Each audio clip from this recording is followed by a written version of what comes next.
Once upon a time, in a faraway kingdom, there lived a little princess. Her father was a king, because that's how those things are. He loved his little princess, and so did all the people of the kingdom. Huzzah for the little princess!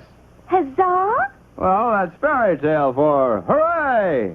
Oh. The little princess was very happy, and small wonder. She had everything and anything she wanted. Beautiful little jewels to wear, a lovely little garden to play in, a little mechanical horse to ride, even her own little castle to live in. All went well until one awful day when the princess began to grow. She grew, and she grew, and she grew. The people of the kingdom were greatly disturbed. What's all the fuss? The little princess has grown. So, all princesses grow. Like that?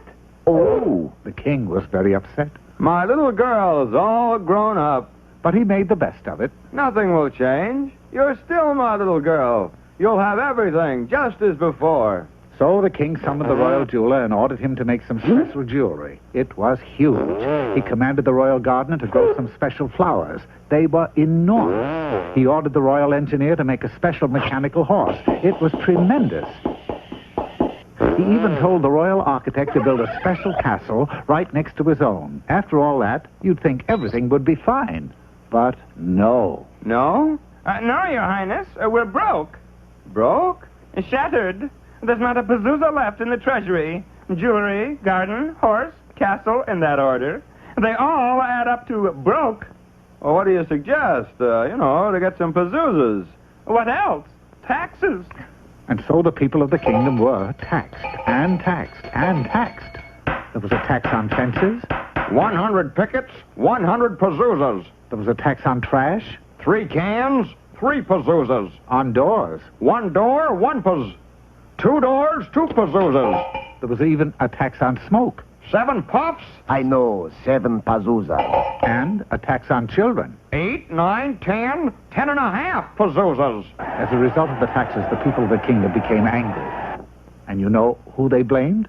It's her fault. Look at those jewels. Rocks from the mountains would have done. Look at that horse. It must have cost 1,000,000 pazoozas a day to run that thing. Small wonder we got high taxes. Yeah, small wonder. Why don't you get a job? Yeah, you're big enough now.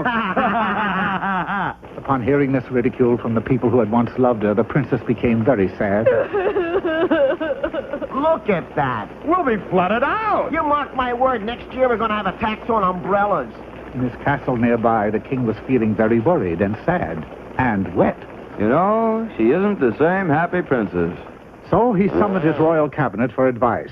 The royal accountant, the royal lawyer, the royal writer, the royal efficiency expert, each of them gave their advice. More taxes. Tougher laws. More publicity. Get rid of her. Get rid of her? But how? Marry her off. Brilliant! I shall give a golden slipper to the suitor who wins my daughter's hand.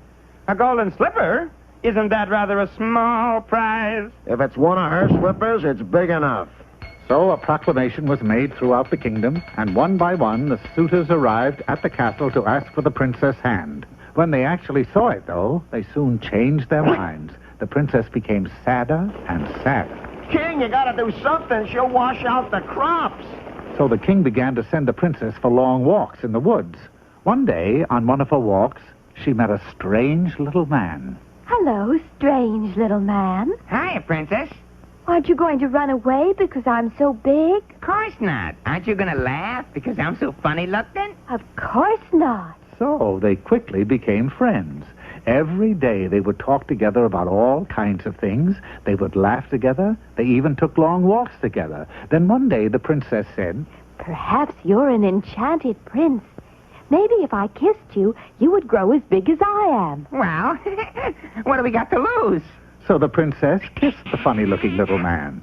He didn't change a bit. I guess I'm, just not the enchanted type. Ah, but something began to happen to the princess. She grew smaller and smaller and smaller until she was even smaller than the strange little man. Oh, this is just the right size to be. So the funny little man won the princess' hand, which was just the right size now. And he lived happily ever after, and she lived happily ever after, and the king lived happily ever after. But what about the taxes? Yeah, what about the taxes? Oh, don't be silly. We can't have everybody living happily ever after.